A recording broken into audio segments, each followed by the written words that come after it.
Assalamualaikum warahmatullahi wabarakatuh. Salam sejahtera bagi kita semua. Namo Buddhaya, salam kebajikan, dan salam pariwisata. Perkenalkan, nama saya Agus Rifki dari kelas Manajemen Pariwisata semester 4. Pada pertemuan kali ini akan mempresentasikan hasil dari tugas saya.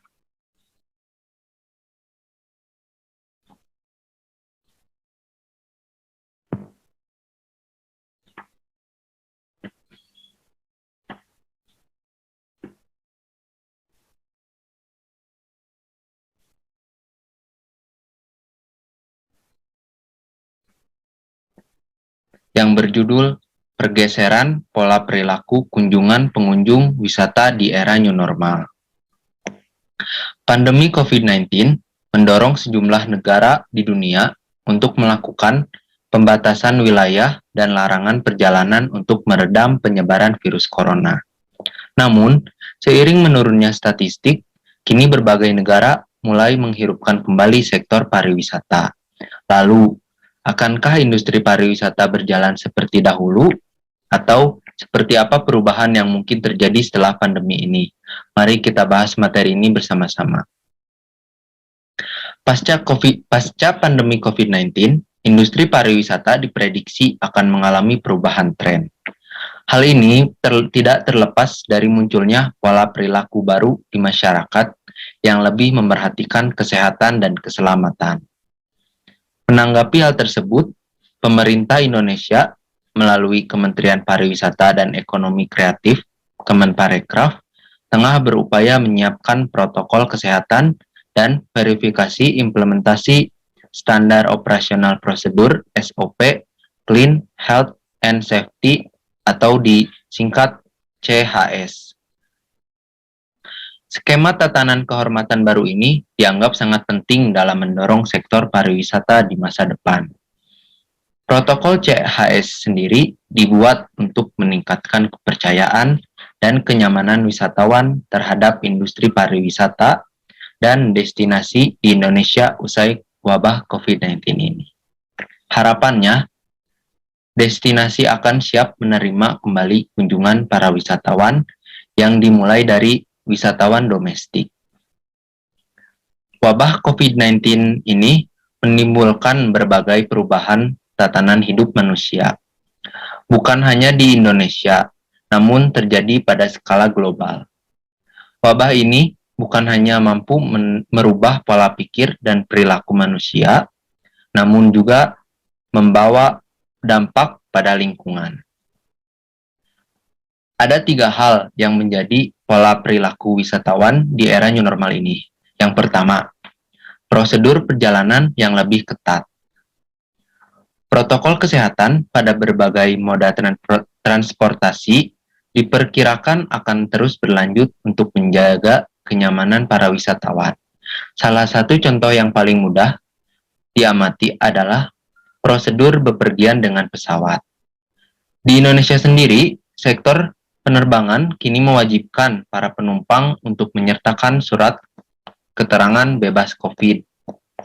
Meskipun prosedur ini diterapkan dalam masa PSBB, peraturan ini mungkin akan menjadi salah satu persyaratan wajib di masa depan.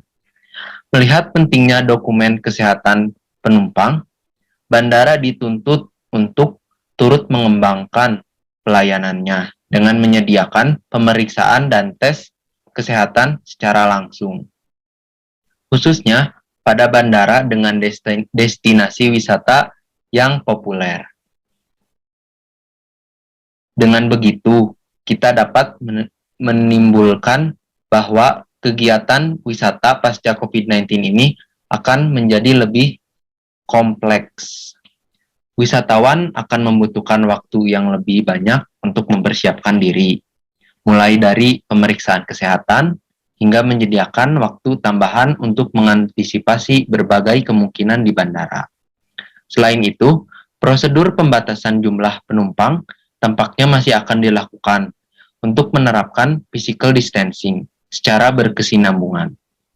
Prosedur ini bisa diterapkan pada moda transportasi apapun, baik bus, kereta, dan pesawat. Lalu selanjutnya, yang kedua, perlengkapan kebersihan menjadi hal yang vital. Perilaku hidup bersih kini menjadi kebiasaan baru yang akan turut dipraktikkan dalam berwisata.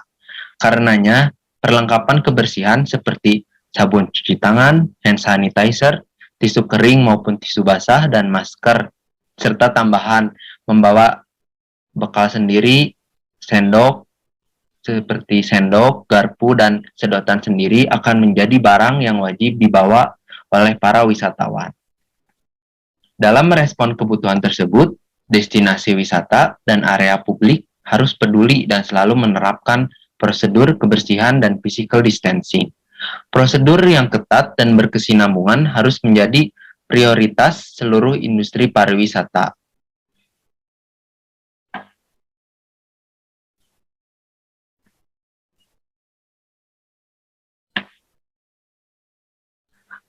Pasalnya, aspek kebersihan akan menjadi salah satu pertimbangan esensial saat pengunjung memilih tempat wisata seperti restoran dan hotel.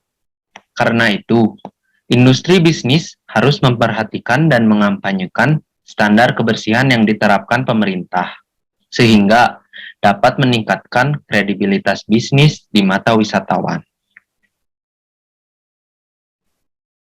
Dan selanjutnya yang terakhir, yaitu pariwisata tanpa sentuhan. Salah satu perubahan yang mungkin paling terlihat adalah pergeseran pola wisata menjadi touchless atau tanpa sentuhan, mulai dari bandara hingga check-in di hotel. Pasalnya, meskipun destinasi dan tempat publik mempunyai protokol kebersihan yang ketat, masih ada resiko infeksi yang tinggi, mulai dari pemeriksaan dokumen perjalanan, paspor dan boarding pass, sentuhan selama check-in, keamanan, dan lainnya. Karena untuk contoh sendiri, di Indonesia, khususnya Bandara I Gusti Ngurah Rai Bali, telah menerapkan sistem teknologi berupa penggunaan sistem online customer service, boarding pass scanner, serta digital meeting point atau disingkat DMP untuk mengurangi interaksi fisik antar manusia. Oleh karena itu, pemanfaatan teknologi di masa depan akan menjadi norma baru di mana wisatawan tidak perlu menyentuh area publik, sehingga mengurangi kemungkinan transmisi virus COVID-19 ini. Teknologi ini bisa berupa touchless document scanning atau pemindaian dokumen tanpa sentuhan, voice command yang berarti perintah suara, dan sensor pendeteksi gerak. Tantangan industri pariwisata masa depan akan semakin beragam. Namun, selalu diikuti oleh peluang yang besar pula. Oleh karena itu, dibutuhkan pendidikan pariwisata yang relevan dengan menjawab tantangan masa kini. Jadi, kita sebagai insan pariwisata harus membangkitkan kembali sektor pariwisata di Indonesia agar semakin meningkat. Sekian dari presentasi materi saya. Maaf bila ada kesalahan lisan maupun tulisan. Terima kasih. Wassalamualaikum warahmatullahi wabarakatuh.